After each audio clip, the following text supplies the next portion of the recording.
કેમ છો વિદ્યાર્થી મિત્રો? બધા મજામાં? લાસ્ટ લેક્ચરની અંદર આપણે સંપાત પ્રણાલીનો સિદ્ધાંત અને ત્યારબાદ જડિત આધાર સાથે જ્યારે કોઈ તારને બાંધવામાં આવેલો હોય ત્યારે એમાં તરંગ કેવી રીતના આગળ વધે, તરંગના સમીકરણો શું, અને જ્યારે મુક્ત આધાર સાથે આપણે તરંગને જ્યારે બાંધેલો હોય અથવા તો દોરીને બાંધીને એમાં આપણે તરંગ ઉત્પન્ન કરીએ તો કેવા સમીકરણો મળે છે તેના વિશેની ચર્ચા કરી. તે ચર્ચા બાદ આજે નવા ટોપિક બાજુ આગળ વધવાનું છે. નવો ટોપિક છે, નવો આખો કન્સેપ્ટ છે. જે કન્સેપ્ટનું નામ છે સ્થિત તરંગો.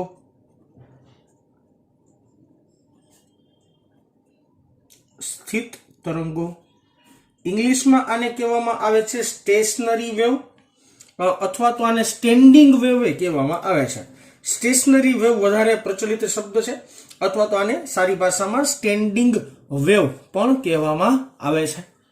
તો સ્થિત તરંગ એટલે શું એના વિશેની બધી સંપૂર્ણપણે માહિતી મેળવીને ત્યારબાદ તેના સમીકરણો જોવાના છે. સ્થિત તરંગનું સમીકરણ કેવું હોય તે જોવાનું છે. તે પ્રગામી કે હાર્મોનિક તરંગ જેવું છે કંઈક અલગ છે. પછી અમુક સમીકરણો તારવવાના છે. 5 જેટલા સમીકરણો જોવાના છે આપણે. અને ખૂબ જ અગત્યના, સ્થિત તરંગનો થિયરી ખરેખર થોડીક વધારે મોટી છે. આ બહુ મોટી થિયરી છે. એકાદ લેક્ચરમાં તો પૂરી નહીં થાય, 2-3 લેક્ચર સુધી તો આ વસ્તુ ચાલશે. પછી ત્યારબાદ તેના દાખલા પણ જોવાના છે. એટલે આ એક ટોપિક તરંગો નામના પ્રકરણમાં ખૂબ જ મોટો અને અગત્યનો ટોપિક છે. આમાંથી નાની વાતને પકડીને મોટા એમસીક્યુ બનાવી શકાય.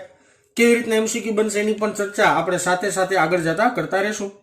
કે ધારો કે મારી પાસે એક જડિત આધાર છે, માની લઈએ. જડિત આધારના 2 પોઈન્ટ પકડી લઈએ. ચાલો આપણે સાથે સાથે વાત કરીએ છીએ. તો આ જડિત આધાર છે, આ બંને સામસામે જડિત આધાર મૂક્યા છે. જડિત આધાર સાથે એક દોરી બાંધવામાં આવેલી છે. આ જડિત આધાર સાથે બાંધવામાં આવેલી એક દોરી થઈ. જે દોરી આપણે ઉપયોગમાં લીધેલી છે તે દોરીની લેન્થ આપણે એલ જેટલી વિચારીએ છીએ. આ દોરી એલ લંબાઈની છે, માની લ્યો કેપિટલ એલ. દોરીની લંબાઈ આપણે વિચારી લીધી. હવે કોઈ પણ રીતે આ દોરીના કોઈ એક છેડા સાથે, કોઈ પણ રીતના આ દોરીના કોઈ એક છેડા સાથે આપણે વિક્ષોભ આપીએ. માની લેવું કે દોરીના એક છેડા સાથે કંઈ પણ વિક્ષોભ આપીએ છીએ, અને વિક્ષોભ આપ્યા બાદ 1 જ મિનિટ થોડું ડાયામીટર સેટ કરી લઈએ આપણે. 1 જ મિનિટ આપો. ઓકે, હા. વિક્ષોભ આપ્યા બાદ દોરીમાં એક તરંગ ઉત્પન્ન કરવાનું છે. મેં ધારો કે દોરીમાં આ છેડા ઉપર વિક્ષોભ આપ્યો છે અને ઈ છેડા ઉપર એક આપણે મસ્ત મજાનું લંબગત તરંગ ઉત્પન્ન કર્યું. આ છે લંબગત તરંગ, માની લ્યો.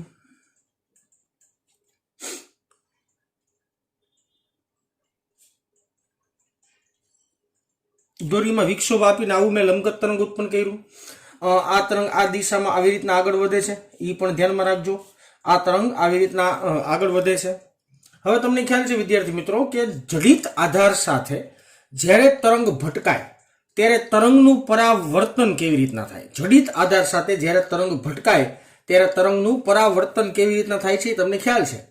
જડિત આધાર સાથે જો હું ગર્તને ભટકાડું તો જે પરાવર્તિત તરંગ હોય એ શૃંગ આપશે. હું આકૃતિ પેલા કમ્પ્લીટ કરી નાખું. જે પરાવર્તિત તરંગ હશે એ શું આપશે બેટા? શૃંગ આપશે. તમે સમજી શકો છો કે અહીંયા મેં ગર્ત ભટકાયું હતું તો પરાવર્તિત તરંગ જે મળ્યું તમને ઈ ઓના કરતા એક્ઝેક્ટલી ઊંધું મળે. આ કન્સેપ્ટ આપણે ઓલરેડી લાસ્ટ લેક્ચરની અંદર જોઈને આવ્યા છીએ. જો અંતરની વાત કરીએ તો આ અંતરને x બરાબર 0 અંતર કહેવાય, અને આ અંતરને આપણે x બરાબર l અંતર કહીએ છીએ. ધ્યાન આપજો ખાસ. અને મેં આકૃતિ એવી રીતના દોરી છે કે આવા 4 ગાળા મળ્યા. પણ એક બીજી એક વસ્તુ જે ખૂબ જ અગત્યની છે કે જો તમે જ્યારે કોઈ તરંગને આપાત કરો છો, આ આપાત તરંગ કહેવાય. જે અમારી આ પેન અત્યારમાં ફરે છે એને આપણે આપાત તરંગ કહેશું. અને જે તરંગ પરાવર્તન થાય આ પરાવર્તિત તરંગ છે. તો એ બંનેની તરંગ લંબાઈ સમાન છે અને બંનેનો કંપ વિસ્તાર સમાન છે. બંનેની તરંગ લંબાઈ સમાન છે, બંનેનો કંપ વિસ્તાર સમાન છે. અને બીજી એક વાત, અને એ બે એકબીજાને પરસ્પર વિરુદ્ધ દિશામાં પણ છે. બેના કંપ વિસ્તાર સમાન હોવા જોઈએ, બેની તરંગ લંબાઈ સમાન હોવા જોઈએ, અને તે એકબીજાથી વિરુદ્ધ દિશામાં હોવા જોઈએ. તો આવા તરંગોને શું કહેવાય? સ્થિત તરંગો કહેવાય. ઇંગ્લિશમાં એને સ્ટેશનરી વેવ કહીએ આપણે. તો સૌથી પહેલા સ્થિત તરંગની વ્યાખ્યા ખૂબ જ મોટી છે, પણ સમજવાનો પ્રયત્ન કરીએ. સહેલી છે. સમાન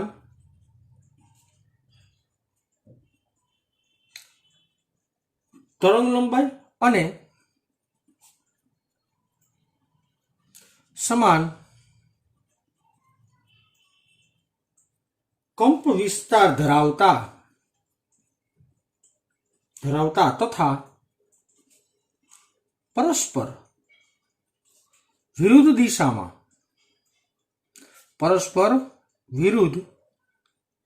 દિશામાં ગતિ કરતા બે તરંગોના સંપાતીકરણને લીધે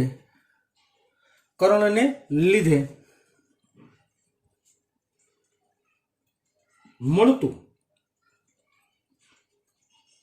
પરિણામી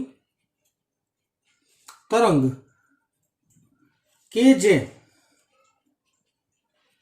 પ્રગામીપણાનો, આ શબ્દ ભેગો લખજો, પ્રગામીપણાનો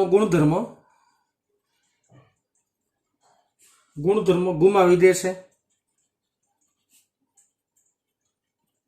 ગુમાવી દેશે અને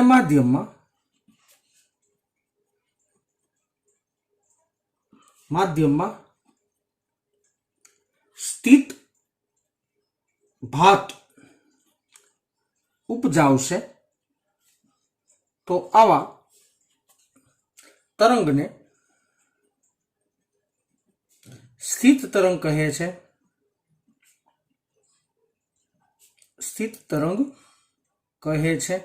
આ નાનકડી એવી વ્યાખ્યા થઈ, બરાબર ને? મેં તો ભેગું લખ્યું એટલે તમને મોટી લાગે, પણ ખરેખર નાની.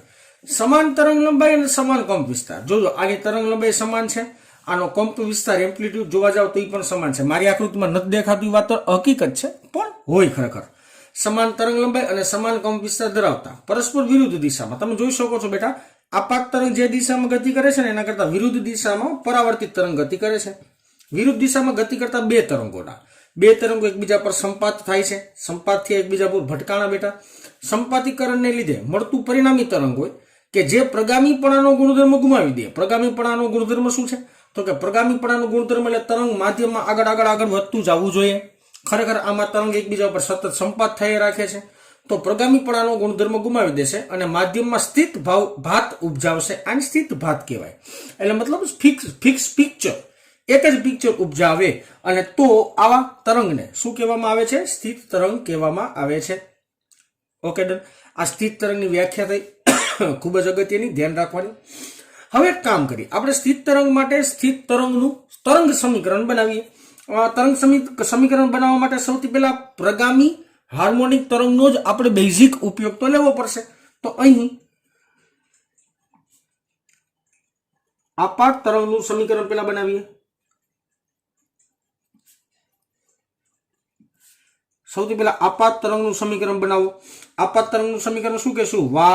yi બરાબર a sin omega T minus kx. Minus કેવી રીતના એવો મારે સમજાવવાની જરૂરિયાત હવે નહીં લે લગભગ. આને કહી દો સમીકરણ નંબર 1. માઇનસ કેમ આવે છે? તો કે આને મેં ધન x ની દિશા ગણેલી છે એટલા માટે માઇનસ આવશે. ઓકે, હવે જડિત આધાર પરથી પરાવર્તિત તરંગ માટે બનાવો. જડિત આધાર પરથી પરાવર્તિત તરંગનું સમીકરણ. જે સમીકરણ પરાવર્તિત તરંગનું હોય એ તમને ખબર છે, ઉપરનું સમીકરણ હોય એના કરતા વિરુદ્ધ દિશામાં હોય એને આપણે રિફ્લેક્શન ડિસ્પ્લેસમેન્ટ કહીએ. તો કંપ વિસ્તાર સમાન છે બેટા, પણ આગળ માઇનસ કરીશું, માઇનસ કંપ વિસ્તાર આવશે. કારણ કે જો હું ગર્તને પ્લસ લેતો તો શૃંગને મારે માઇનસ લેવું પડશે, જે તમને ખ્યાલ છે. સાઇનના sine as it is, omega t plus કરવું પડશે, કે એક્સ પ્લસ કરવાનું કારણ શું છે? આને મેં ધન એક્સ લીધી છે તો આની વિરુદ્ધ દિશા માઇનસ એક્સ થશે એટલા માટે. આને આપણે કહી દઈએ સમીકરણ નંબર 2. હવે મારે શું ગોતવાનું છે? તો કે સાહેબ પરિણામી તરંગનું સમીકરણ બનાવવાનું છે. પરિણામી તરંગ બનશે એનું સમીકરણ. તો આ બેનો સિમ્પલ ભાષામાં સરવાળો. સંપાતીકરણનો સિદ્ધાંત તમને યાદ હોવો જોઈએ. સંપાતીકરણનો સિદ્ધાંત શું છે?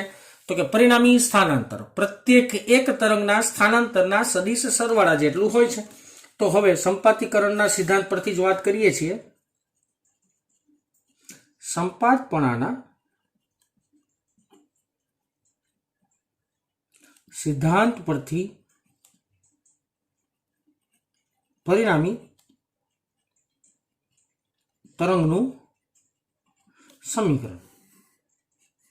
સંપાતીકરણના સિદ્ધાંત પરથી પરિણામી તરંગનું સમીકરણ બેનો સિમ્પલ સરવાળો y બરાબર yi વત્તા yr બેનો સરવાળો કરશું બેટા આપણે. ઓકે, ચાલો બેની કિંમત મૂકીએ છીએ. y બરાબર yi એટલે શું છે ભાઈ? a sin omega t minus kx. બેનો સરવાળો કરશું પણ અહીંયા માઇનસ છે, અહીંયા માઇનસ છે, તો plus or minus automatically minus થઈ જશે. તો minus a sin kx omega t plus kx. આવું કંઈક સમીકરણથી બેનો સરવાળો કર્યો છે. હવે બે સમીકરણમાં તમે જોઈ શકો છો એ કોમન આવે છે. ઓકે, પેલા આપણે ભાગ પણ નાખીએ એટલે ખીચડી ન થાય આપણાથી.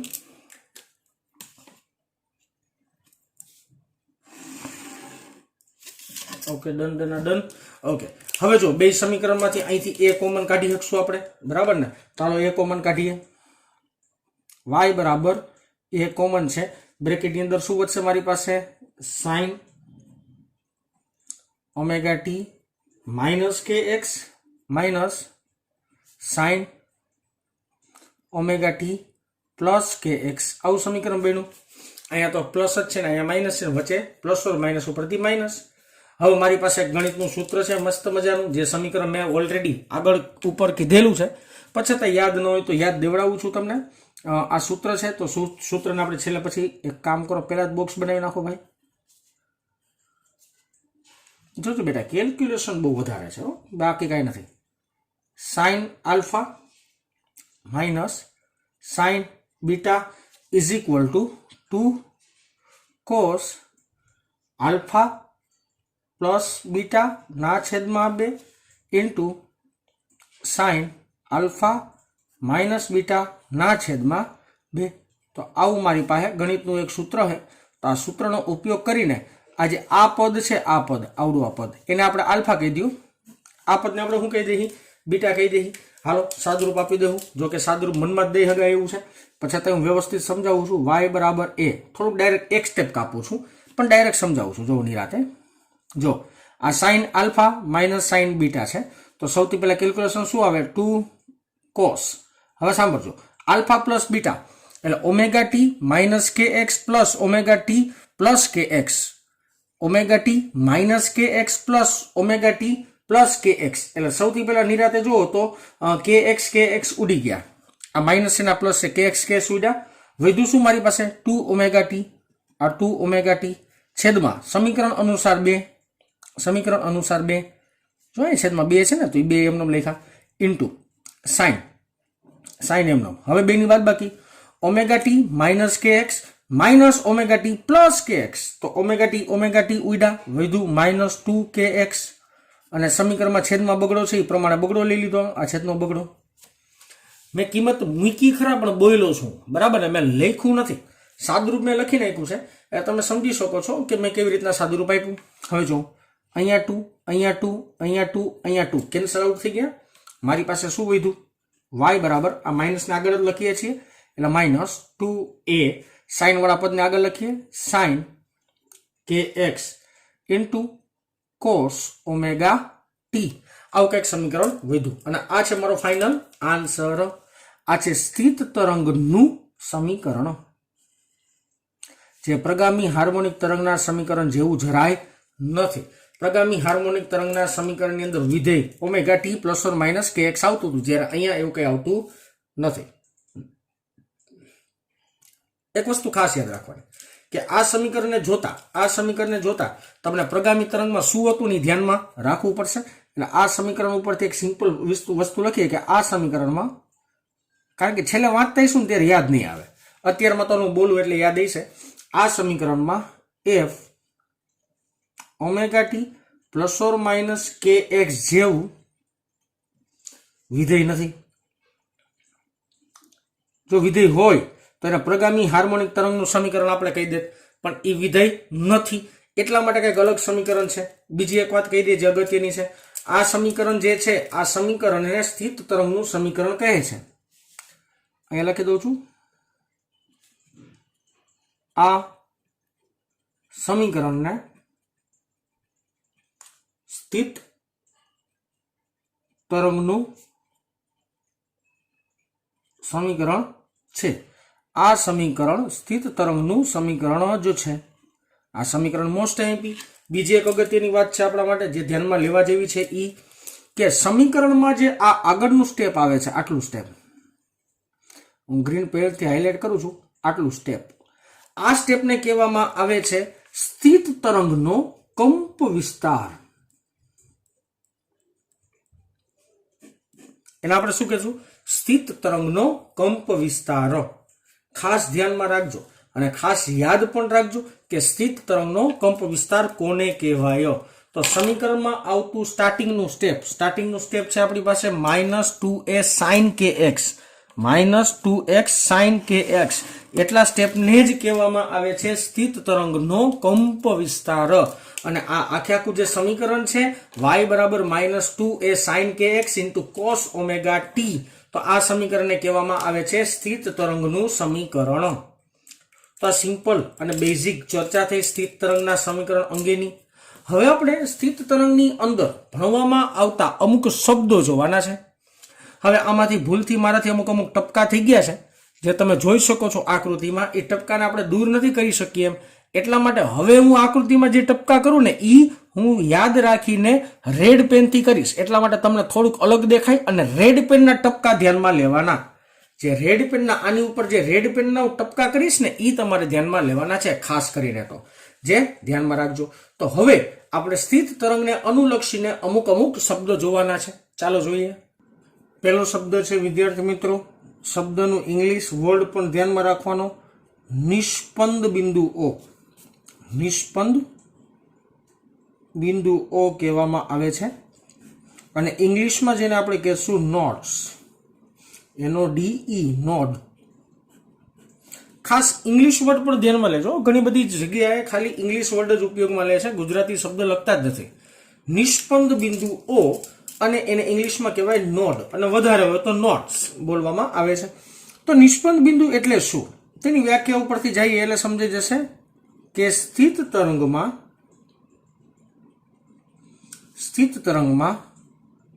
જે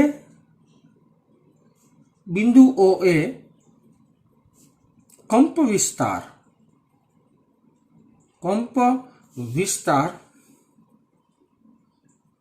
હંમેશા શૂન્ય જ રહેતો હોય તો તેવા બિંદુઓને નિષ્પંદ બિંદુઓ કહે છે. સ્થિત તરંગોમાં જે બિંદુએ કંપ વિસ્તાર એમ્પ્લિટ્યુડ હંમેશા શૂન્ય રહેતો હોય તે બિંદુઓને નિષ્પંદ બિંદુઓ કહેવાય છે. એટલે હું તમને આકૃતિની અંદર ડિટેલમાં સમજાવવા જાઉં તો આકૃતિમાં જોવો જ આ બિંદુ, સોરી રેડ માર્કરની આપણે વાત છે, સોરી ચાલો આ બિંદુ જોઈ લ્યો ભાઈ. પછી એના પછી આ બિંદુ જોવો, એના પછી આ બિંદુ જોવો, પછી આ બિંદુને નિષ્પન્ન બિંદુઓ જ કહેવાય. આ બિંદુને પણ નિષ્પન્ન બિંદુઓ જ કહેવાય. જો રાઉન્ડ હું જોડાક મોટા કરું છું એટલે દેખાય. નિષ્પન્ન બિંદુ એટલે એવા બિંદુ કે જે બિંદુ પાસે કંપ વિસ્તાર શૂન્ય હોવો જોઈએ. આકૃતિ પરથી આને હું નોટ્સ વડે દર્શાવીશ, આને હું n વડે, એટલે નોટ, આને n, અને આને n કહેવાય ને આને n જ કહેવાય. ના નથી પાડતો પણ હું લખતો નથી, એને n જ કહેવાય, નોટ્સ જ કહેવામાં આવે છે. Okay done. ચાલો, એટલે ફાઇનલી વાત શું છે, મારો કંપ વિસ્તાર શૂન્ય હોવો જોઈએ. તો કંપ વિસ્તારનું પદ શું છે મારી પાસે સ્થિત તરંગમાં? 2a sin kx. જોજો વાક્ય રચનાના સૂત્રમાં લઈએ તો 2a sin x is equal to compulsory 0 થવું જોઈએ ભાઈ, તો જ નોટ્સ બને, બાકી તો બને નહીં. એટલે કંપ વિસ્તારનું મૂલ્ય મેં 0 કરી નાખ્યું. બીજી એક વાત, 2a ને આ બાજુ લઈ જાઓ એટલે ભાગાકારમાં આવશે. 2a આ બાજુ આવે ભાગાકારમાં આવે તો મારી પાસે વધ્યું હું ભાઈ sin, મારી ભૂલ છે ભાઈ, kx આવશે, મારી ભૂલ છે kx આવશે, sin kx બરાબર 0 આવશે અહીંયા. હવે તમને ખબર છે વિદ્યાર્થી મિત્રો એક શરત છે sin ની કે sin n પાઈ ઓલવેઝ 0 થાય. નહીં સમજાણું તો સમજાવો. sin પાઈ કેટલું થાય? sin પાઈ 0, sin 2 પાઈ 0, 3 પાઈ 0, 4 પાઈ 0, 5 6 7 8 અહીંયા કિંમત અલગ અલગ મૂકતા જાઓ, બધાનો જવાબ 0 જ આવશે. તો એનો મતલબ એવો થયો ને વિદ્યાર્થી મિત્રો કે આ ઇક્વેશન અને આ ઇક્વેશન તો નહીં પણ આ શરત બોલશું આપણે, આ બે શરતની કમ્પેરિઝન કરો તો sin 0 0 તો kx બરાબર n પાઈ લખી શકાય. આ બંને શરત ઉપરથી kx ને હું n પાઈ સાથે સરખાવી શકું તો આમ લખીશ. તેથી kx બરાબર n પાઈ. આમાંથી આપણે વિદ્યાર્થી મિત્રો k ની કિંમત મૂકીએ તો k ની કિંમત શું છે? 2 pi by lambda x into n pi. x ને સૂત્રનો કરતા બનાવીએ તો x ઇઝ ઇક્વલ ટુ શું છે? n લેમ્ડા બાય 2, કારણ કે પાઈ પાઈ કેન્સલ આઉટ થયા. x ને સૂત્રનો કરતા બનાવો એટલે n લેમ્ડા બાય 2. તો આ છે નિષ્પન્ન બિંદુઓનું સ્થાન શોધવાનું સૂત્ર. ખાસ યાદ રાખજો, નિષ્પન્ન બિંદુઓના સ્થાન શોધવાનું સમીકરણ. આ ખાસ સમીકરણ ધ્યાનમાં લેવાનું છે. આ સમીકરણની મદદથી નિષ્પન્ન બિંદુઓના સ્થાન મળે. એક ઉદાહરણ આપીને સમજાવું છું, વાત આપણી પૂરી કરી નાખીએ, ઉદાહરણ આપીને સમજાવું. ચાલો જોઈએ. હવે આપણે શબ્દ જોવાનો છે. અહીંયા હતું નિસ્પંદન બિંદુ, હવે આપણે વાત કરશું પ્રસ્પંદન બિંદુ. જો આને આપણે કહેતા નોડ, તો આને કહેવાય એન્ટી નોડ. એન્ટી નોડ બેટા ઇંગ્લિશ શબ્દ છે ને, ખાસ સ્ટેશનરી વેવ કહેવાય અથવા સ્ટેન્ડિંગ વેવ કહેવાય, નોડ કહેવાય, એન્ટી નોડ કહેવાય. આ બધા વર્ડ છે ને ખાસ કામ આવશે, બરાબર. તમે જ્યારે જેડબલઈ અને નીટ જેવી કોમ્પિટિટિવ એક્ઝામની પ્રિપરેશન કરતા હશો ને ત્યારે શોર્ટકટમાં આવા જ શબ્દો બધા આવવાના છે, એટલે ખાસ ધ્યાન રાખજો. ઓકે, આની વ્યાખ્યા આના કરતા એક્ઝેક્ટલી ઊંધી આવશે, કોમન સેન્સ છે. સ્થિત તરંગમાં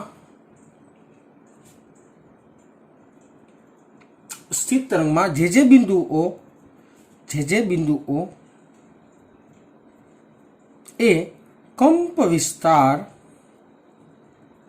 જોજો અહીંયા કંપ વિસ્તાર હતો વિદ્યાર્થી મિત્રો, શૂન્ય લેતા હતા, તો કંપ વિસ્તાર મહત્તમ હોય તો તેવા બિંદુઓને પ્રસ્પંદ બિંદુઓ કહે છે. આમાં કંપ વિસ્તાર શૂન્ય હતો જ્યારે કંપ વિસ્તાર મહત્તમ લેવાનો છે, એટલે કે અહીંયા કંપ વિસ્તારનું સ્ટેપ છે મારી પાસે 2a sin kx. તો ઇક્વેશન જોઈ લઈ. 2 sin kx 2a sin kx is equal two મહત્તમ થવું જોઈએ. હવે તમને ખબર છે sin kx નું મૂલ્ય મહત્તમ મીન્સ શું? એનો મતલબ એવો થાય કે sin kx નું મૂલ્ય +or -1 થવું જોઈએ.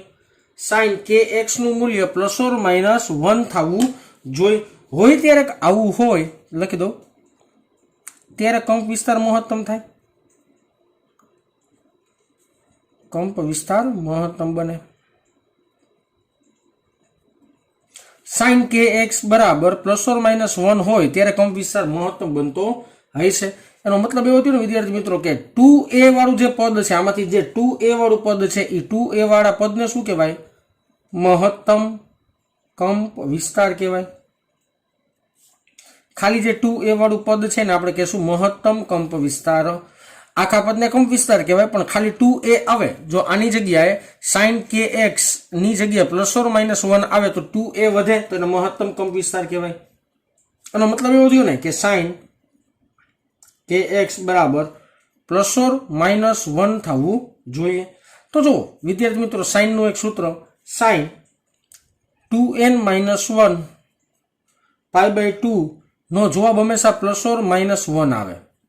હવે મનમાં પ્રશ્નો ઘણા બધા થાય, લખી દઉં છતાંય, જ્યાં n બરાબર 1 2 3 સમથિંગ સમથિંગ, n બરાબર 1 થી ચાલુ કરવાનું, 0 થી નહીં, આ યાદ રાખજો।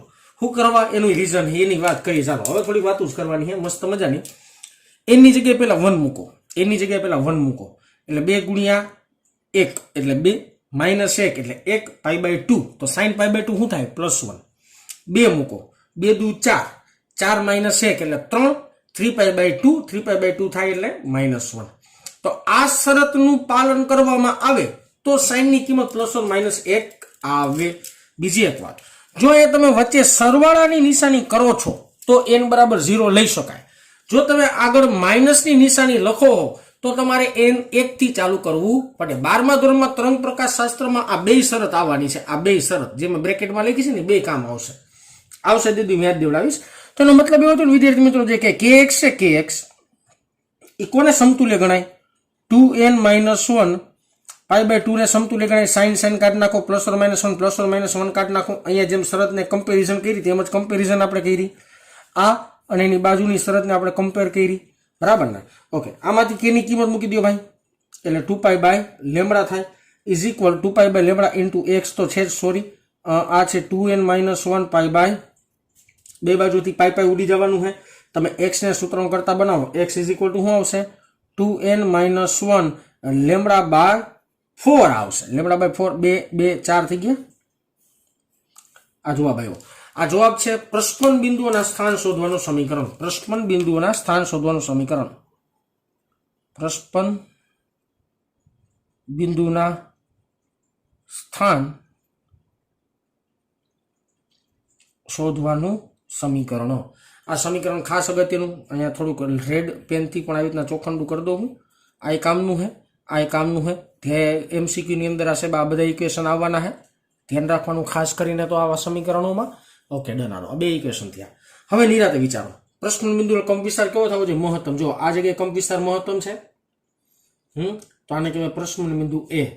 અહીંયા કંપ વિસ્તાર મહત્તમ છે, પ્રશ્ન બિંદુ A। અહીંયા કંપ વિસ્તાર મહત્તમ, પ્રશ્ન બિંદુ A। અહીંયા કંપ વિસ્તાર મહત્તમ, પ્રશ્ન બિંદુ A। ઓકે, પ્રશ્ન એવો બનાવવાનો છે કે બે ક્રમિક નિષ્પન્ન અને બે ક્રમિક પ્રસ્પન બિંદુ વચ્ચેનું અંતર કેટલું થાય? તો મેં નિરાતે જો, અહીંથી તરંગ ચાલુ થાય છે, અહીંયા તરંગ પૂરું થાય છે, તો આટલા અંતરને લેમડા કહેવાય, તરંગ લંબાઈ કહેવાય। હવે જોજો નિરાતે, બે તરંગ લંબાઈ કહેવાય। હવે જો બે નિષ્પન્ન બિંદુ વચ્ચેનું અંતર, જો આ બે નિષ્પન્ન બિંદુ વચ્ચેનું અંતર આ કહેવાય, એ કેટલું થાય બેટા? λ/2 થાય। બે નિષ્પન્ન બિંદુ વચ્ચેનું અંતર જોવામાં આવે તો λ/2 થાય। હવે બે પ્રસ્પન બિંદુ વચ્ચેનું અંતર ગોતો તો, જો એક પ્રસ્પન બિંદુ આ કહેવાય, એક પ્રસ્પન બિંદુ આ કહેવાય, એ બે વચ્ચેનું અંતર કેટલું થાય? λ/2 થાય। પણ એક પ્રસ્પંદ અને એક નિષ્પન્દ બિંદુ વચ્ચેનું અંતર ગોતો તો, આ નિષ્પન્દ, આ પ્રસ્પંદ, આ બે બિંદુ વચ્ચેનું અંતર એટલે પ્રસ્પંદ અને નિષ્પન્દ બિંદુ, એ λ/4 થાય। એક પ્રસ્પંદ અને એક નિષ્પન્દ બિંદુ વચ્ચેનું અંતર થાય λ/4। આ ખાસ વસ્તુ ધ્યાનમાં રાખવાની છે। અહીંયા મૂકો 1, અહીંયા 1 મૂકો તો ભાઈ 1 λ/2, તો નિષ્પન્ન બિંદુનું સ્થાન આવ્યું λ/2। 2 મૂકો તો 2 એટલે શું આવશે? 2 λ/2 એટલે લેમડા, એટલે એક નિષ્પન્ન બિંદુ λ/2 એ મળે, બીજું લેમડા એ મળે, ત્રીજું 3 લેમડા એ મળે, આવી રીતના મળશે। અહીંયા તમે 1 2 3 4 મૂકીને જોઈ શકો છો આકૃતિમાં, પણ આ વસ્તુ ખાસ ધ્યાનમાં લેવાની। બીજી એક કોમન સેન્સ પકડો તો તમને એક વસ્તુ ખબર પડી ને કે દોરીના બે છેડા છે, x = 0 ને x = l, એ જગ્યાએ તમને નિષ્પન્ન બિંદુઓ જ મળે છે। આ વસ્તુ ખાસ નોંધવાની અને વસ્તુ ખાસ લખવાની। જો આ નિષ્પન્ન બિંદુ, આ પ્રસ્પન બિંદુ, અહીંયા બે થિયરી પૂરી। આ છે સ્થિત તરંગનું સમીકરણ, અહીંયા એક ટોપિક પૂરો, અહીંયા બીજા બે ટોપિક પૂરા। હવે ત્રીજી વાત કરીએ છીએ। અહીં દોરીના છેડાઓ x = 0 અને x = l પાસે હંમેશા નિષ્પન્ન બિંદુઓ જ મળે। સ્થિત તરંગ હોય તો હંમેશા નિષ્પન્ન બિંદુ યાદ મળતા હોય જ છે। એટલે કે થોડું ગણિતમાં વ્યા જાય, એટલે કેમ થયું ને, x = 0 અને x = l પાસે, x = 0 અને x = l પાસે यहाँ कंप विस्तार केटलो थाय निष्पन्न बिंदु मळतुं होय तो छेडाना बिंदुए कंप विस्तार केटलो थाय बेटा 0 थाय। कंप विस्तार एटले हे हुं भाई तो के भाई कंप विस्तार एटले 2a sin kx बराबर शुं थाय 0 थाय। Okay done. हवे जोजो 2a sin kx एटले शुं थाय l कारण के l लंबाई दोरीओ तो x बराबर l लखाय ने बराबर 0 थाय। तो 2a नाम लई ल्यो एटले शुं थयुं sin kl बराबर शुं थयुं 0 थयुं। હવે તમને ખબર હે ને ભાઈ, જો આ શરત અહીંયા જ લખી છતાં અહીંયા લખી દઉં હું sin n પાઈ બરાબર 0 થાય તો n પાઈ બરાબર kl કહી શકાય। આ બે સમીકરણની સરખામણી kl બરાબર n પાઈ। આમાંથી એક કામ કરો k ની કિંમત મૂકી દો એટલે 2 પાઈ બાય લેમ્બડા l બરાબર n પાઈ। આમાંથી લેમ્બડાને સૂત્રનો કરતા બનાવેલો શું થાય 2l બાય n। આ એક નવું સમીકરણ મળ્યું। આ સ્થિત તરંગના तरंग लंबाई शोधवानुं सूत्र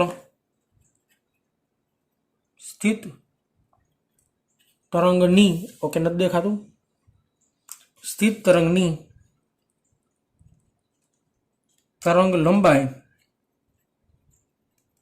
शोधवानुं सूत्र छे। स्थित तरंगनी तरंग लंबाई शोध्યું तो आ समीकरणनी मददथी शोधी शकाय छे। हवे आमां n बराबर 1 2 3 मूकीने तमे अलग अलग वस्तु विचारी जोई शको छो।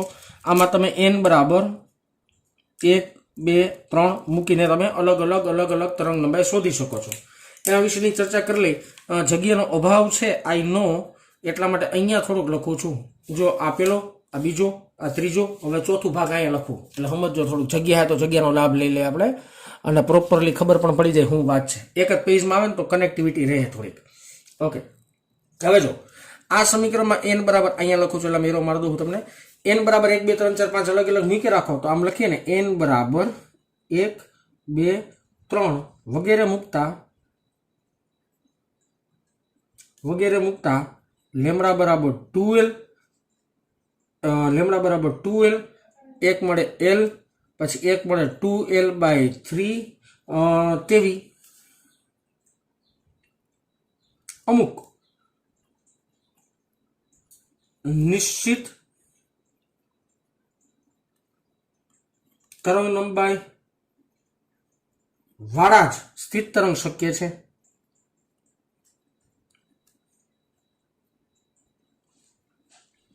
टूंकमां है ने लेमडा बराबर 2l l 2l बाय 3 आवा ज तमने निश्चित तरंगो ज मळे। जे आवे ए बधाय नो मळे।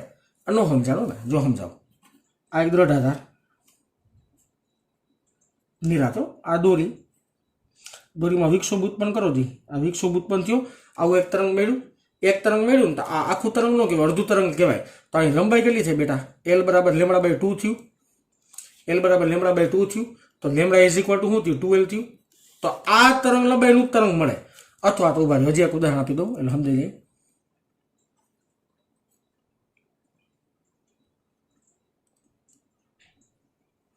जो अहीं l बराबर लेमड़ा थयुं l बराबर लेमड़ा थयुं अथवा लेमड़ा बराबर l थयुं तो जोई ल्यो ई ज मळे। अथवा तो त्रीजुं एक अहीं उदाहरण लई ल्यो जग्या है तो लाभ लई ज लई बराबर ने भाई। आकृति में न जातो मतलब में जाजो। आ आखा कान लंबाई केटली थी बेटा l बराबर आम आखा कान लंबाई तमे जोवा जाओ तो l बराबर केटली थई 3 लेमड़ा बाय 2 थयुं तो लेमड़ा बराबर 2l बाय 3 थयुं। तो आवुं ज तरंग शक्य छे। आवुं तरंग न मळे એટલે હું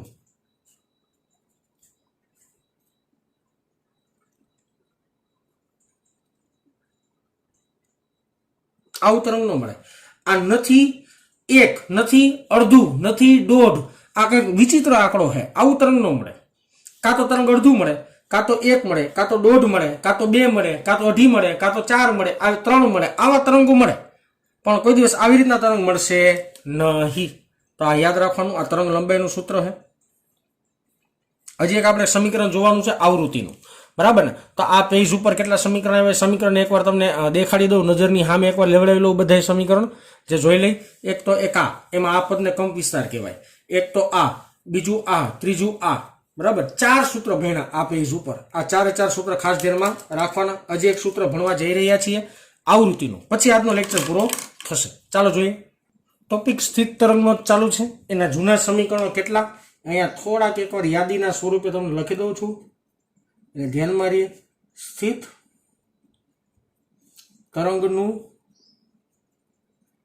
સમીકરણ જે આપણે મળ્યું હતું y બરાબર -2a sin kx cos omega t એક સમીકરણ આ મળતું હતું બેટા. આ સમીકરણ એક ધ્યાનમાં લેવાનું. એમાં આ પેલા પદને કંપ વિસ્તાર કહેવાય જે તમને ધ્યાન હશે. બીજું હતું નિષ્પંદન બિંદુનું સ્થાન, નિષ્પંદ બિંદુઓનું સ્થાન જે આવતું હતું x બરાબર n લેમડા બાય 2 અને જ્યાં n બરાબર 1 2 3 4 5 6 કંઈ પણ લખતા હતા. 0 નહીં લખવાના, હો ભાઈ, 0 નહીં લખવાના. ઓકે. પછી એક હતું પ્રસ્પન બિંદુનું સ્થાન,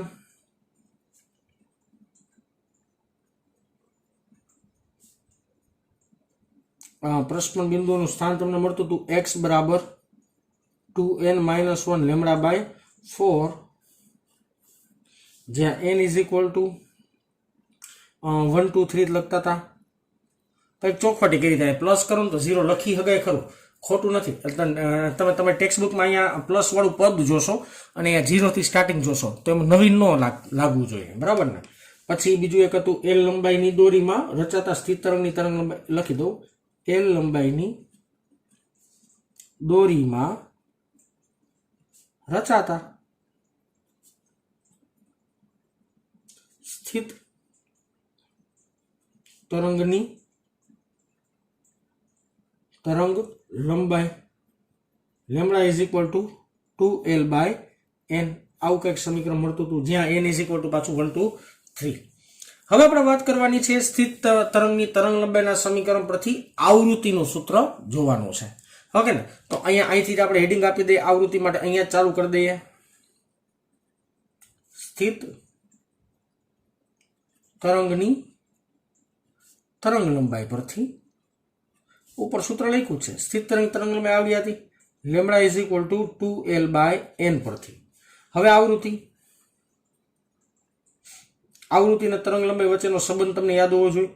f is equal to v by lambda થાય બેટા. v by lambda. લેમડાની કિંમત અહીંયા મૂકી દઈએ. f is equal to v by lambda એટલે શું છે? 2l બાય n છેદનો છેદ અંશમાં. હવે જો f is equal to n by 2l એમ નંબર રાખીએ છીએ. v બરાબર શું થાય? v બરાબર under root t by mu. આ સૂત્ર થયું.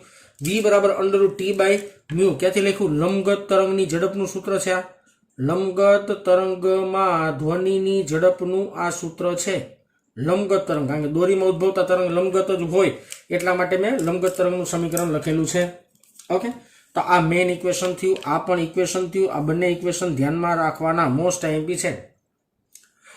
હજી એક બાબત જે મોટા ભાગે વિદ્યાર્થીઓ લખતા અને વાંચતા નથી આવડતી, એના વિશે થોડીક ચર્ચા કરીએ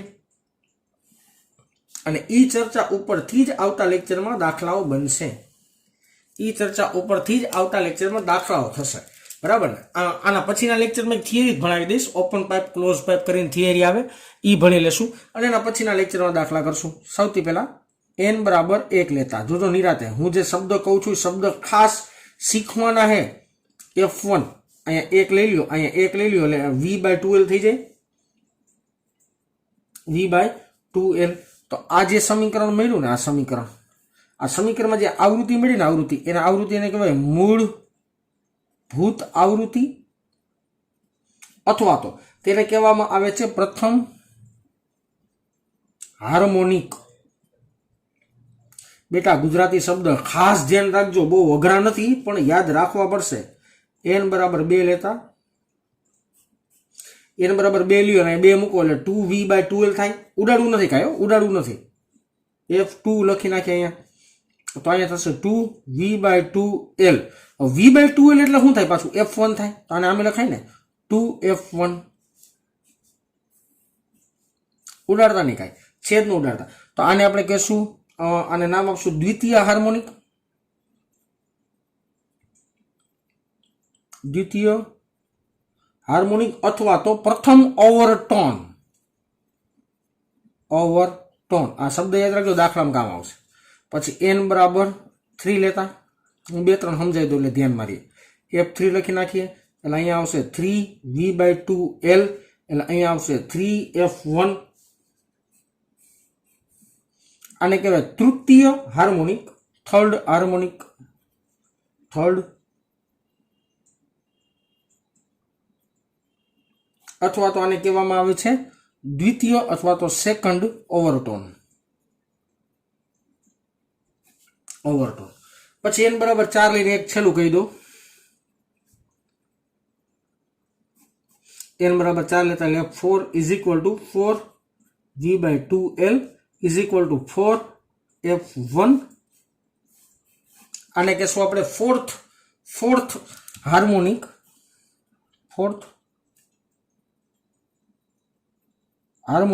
અથવા આને કહેવાય થર્ડ ઓવરટોન.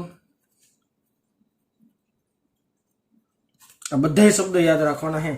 આની ઉપરથી વ્યાપક સૂત્ર બનાવવું હોય ને, વ્યાપક સૂત્ર, તો વ્યાપક સૂત્ર આમ બનાવી શકે fn is equal two nf1. n એટલે 1 2 3 4 5, f1 એટલે કે મૂળભૂત આવૃત્તિ. અને અહીંયા જે સમીકરણ બનાવવું નામ બને n મી હાર્મોનિક, અહીંયા n મૂકો ને એટલા મી હાર્મોનિક અને n-1 મૂ ઓવરટોન. એટલે હું એમ કહું 5મી હાર્મોનિક લખો ને તો અહીં 4થું ઓવરટોન થાય, 6ઠ્ઠી હાર્મોનિક લખો ને તો 5મું ઓવરટોન થાય. આ વસ્તુ દાખલામાં ખાસ ધ્યાનમાં રાખજો. MCQમાં આવા શબ્દો ઉપરથી જ દાખલા વિદ્યાર્થી મિત્રો આવતા હશે. તો આજના લેક્ચરમાં હજી એક બાબત બાકી છે, જો કે ક્લોઝ પાઇપ, ઓપન પાઇપ, પણ એ આખો ટોપિક જ અલગ છે. આજે આખી વાત કરી ને આપણે, એ વાત કરી ઓનલી ફોર લંબગત તરંગ માટે.